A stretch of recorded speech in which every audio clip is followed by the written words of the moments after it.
And this is the following of subject, and it is by the title of How the Fuqaha and Ulama Have Misconstrued the Quranic Phrase. This is part A. We continue. In order to strengthen their grip on people's private and public lives, it became necessary for crooked scholars to arrive at a legal pretext that concealed their true intention, which was to gain full control of what the common people felt and thought. Some scholars use the pretext of calling themselves the guardians of religion. Others claims that they were the legitimate heirs of the Prophet. A third group claimed to be the friends of God, while a fourth maliciously used their misreading of the book to secure them a special position within the ummah of the Muslim believers. As for the third group, just listen to the preposterous claims of a scholar, such as An-Nawawi, and his quite inventive way to use the Prophet for his purpose.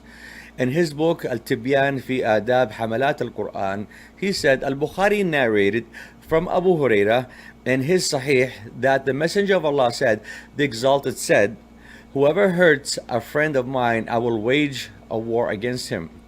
It is reported from the two revered Imams, Abu Hanifa and alshafi'i, who said, if the scholars, in example, men of religion, were not friends of Allah, then there would be no friends of Allah. Imam Al-Hafidh Ibn Asakir said, let it be known, O brother, and Allah accorded us His pleasure and made us fear Him and be conscious of Him, as is His due, that the flesh of scholars is poison.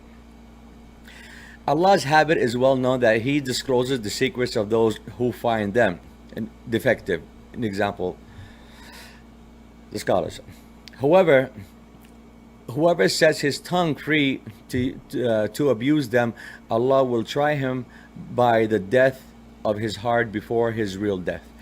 So those who disobey His command should be aware of a trial or severe affliction that will come upon him.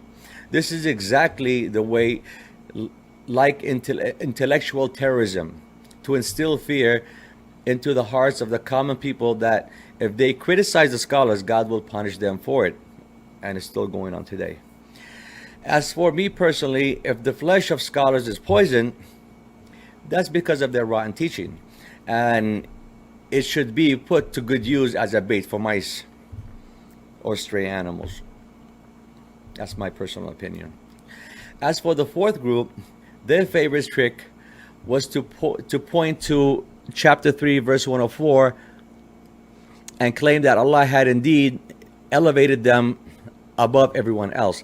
The verse says, let there arise out of you a band of people, لَتَكُنْ minkum, inviting to all that is good, enjoying what is right and forbidding what is wrong. They are the ones to attain felicity. Chapter Al-Imran 104. Claiming that a phrase, a band of people out of you, is a reference to the class of ulama, they then argued that the following hadith, transmitted and authenticated by all major hadith collectors, supports this claim. You see, the scholars work like a band in unison, corroborating each other's bullcrap for their own personal benefit under the cloak of religion. Because at some point they owned religion over time. In the eyes of the scholars, there is no question that God appointed them not only as the guardians of His religion, but also as the intermediaries between Him and the people, as the translators of His order and prohibitions, and as the commentators of His verses and rules.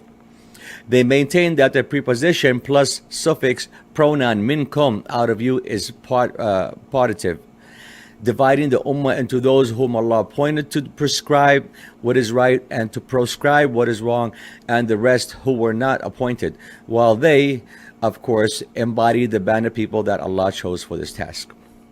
The truth is, however, that the preposition min is not partitive, out of you, but rather designative, of you, as in the sentence, the Emir so-and-so turned his country, ja'ala min biladihi, into a highly civilized nation, implying a change of his entire country. In spite of the use of min, and not just part of it. Now, moreover, The identification of a privileged group contradicts contradicts several important principles. First, it would condemn the majority of the population to passively, while only a tiny group prescribes what is right and proscribes what is wrong, which according to chapter 3 verse 110 contradicts Allah's more general designation that the entire ummah are the best of people. Second, it would suggest a certain hierarchy that contradicts the spirit of the book. We know that Allah appointed His noble Prophet to prescribe what is right after a long process over 40 years of selection, during which Muhammad lived with his people and his family, and during which he proved himself trustworthy to carry out this majestic task. The testing and probing was done in a rigorous manner so that his word could be true. Verily, the most honored of you in the sight of God is he who is the most righteous of you.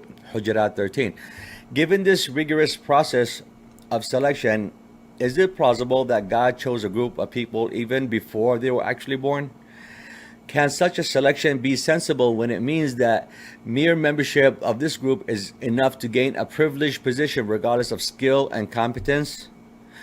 Is this not similar to the presumptuous racist claim that God chose one nation over all others, whereby everyone born into this nation is, by birthright, God chosen simply because of his ethnicity and not because of his character or good work? As for the hadith, it clearly contradicts the book, a fact that scholars try to circumvent by issuing their famous dictum that the Sunnah abrogates the Quran, which is frankly a despicable trick. What is even more detestable is that they use this hadith to justify violence and force in prescribing what is right and proscribing what is wrong. To correct what is wrong by only your tongue and heart became labeled as soft or feeble, and was interpreted as a reflection of having a weak belief. And after having turned this upside down, the act of correcting by your hand, that is, by force and pressure, became the ultimate expression of strong belief. Needless to say that this turns the message of the book completely on its head, which prefers ease over hardship and friendliness over harshness, as the sequence of actions demonstrates in the following verse. Pardon me. As to those women on those part you fear, ill conduct admonish them first, next refuse to share their beds, and last criticize them severely. Nisa 34. The hadith has also often been used by crooked scholars to give state authorities a free hand to use violence against what they religiously perceive as politically wrong. But the hadith is only concerned with human behavior on a personal level.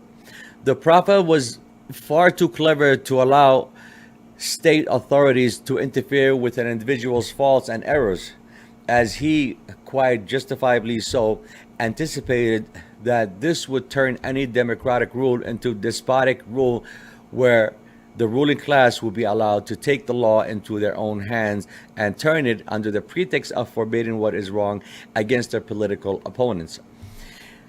He also anticipated that to give political rulers the license to forbid what is wrong would allow them to set up religious tribunals which sentence critics of the regime to death, masked under the pretense that this will eradicate heresy, atheism, and free thinking.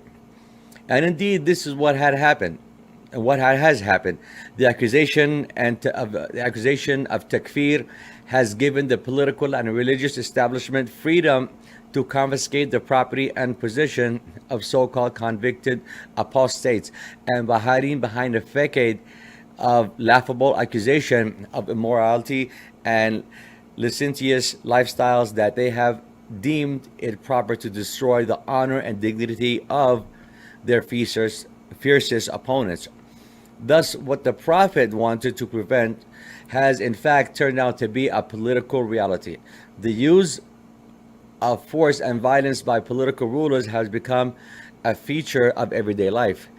And yet, the sword that scholars presented to the rulers as a gift turned out to be double-edged, as we explained earlier. While in the past it allowed oppressive regimes to fight their opponents with brutality, it left the political opposition with no choice but to acquire the same brutal mentality in their fight against the political order.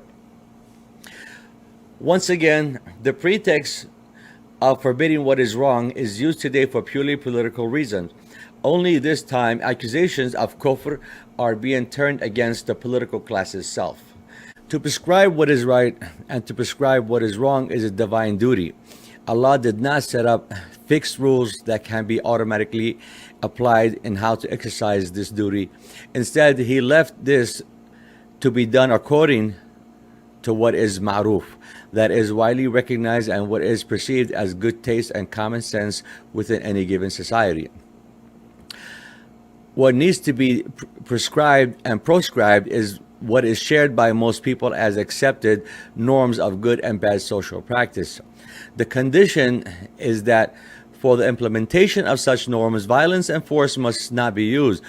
Whoever forces people to pray 5 times a day, and whoever forces women to wear Saudi-style hijab, regardless of the cultural norms of their country, has not properly fulfilled God's duty, because something has been enforced that is not commonly shared or practiced. In an age of mass communication and globalized forms of interaction, Global Village, we propose 6 general principles that are indispensable for the fulfillment of God's duty. 1. Freedom of speech. Nobody should fear prosecution or punishment for expressing his thoughts and ideas in public: radio, newspaper, television, books, internet, etc. 2. Civil society and non-governmental organizations. These should be given as much support as possible, be they human rights organizations, societies for the protection of animals, consumer watchdog organizations, professional associations, or environmental campaign groups. But they should not use force and violence to impose their idea of what is right and what is wrong. 3. Confederations of states. Their task is to investigate accusations of crime against humanity, violence of human rights, and breaches of international law in member states. The other members apply international sanctions and diplomatic pressure in order to prescribe what is right, an example, widely accepted and recognized as international norms. 4. Politics as social contract, not God's rule on earth. Individual freedom is constrained by a social contract that exists between a state and a citizen.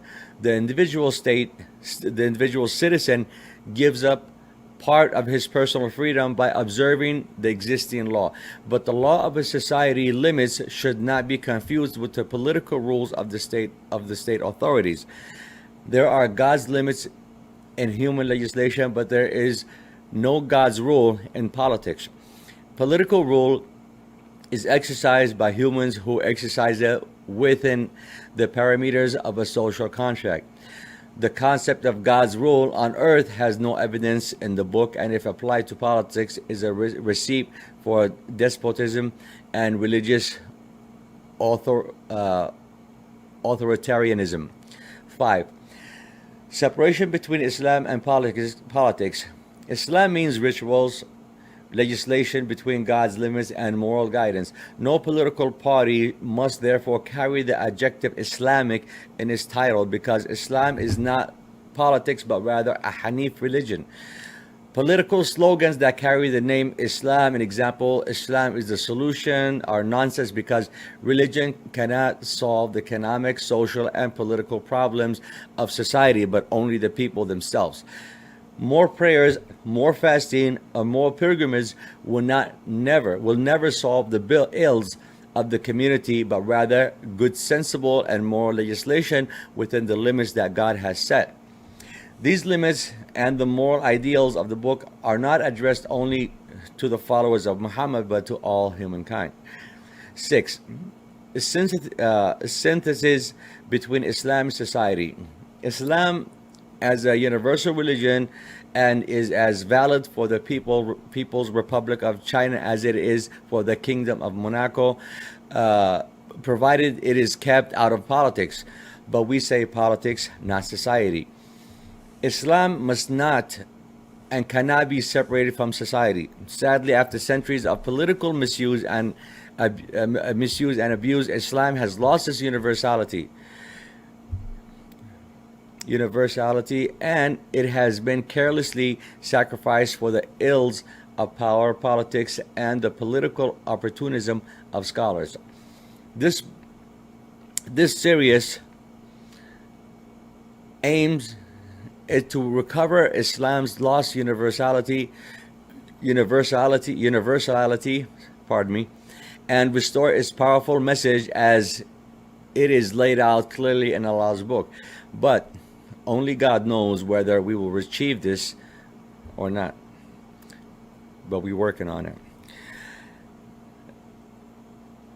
Thank you for watching this part. Jihad is next.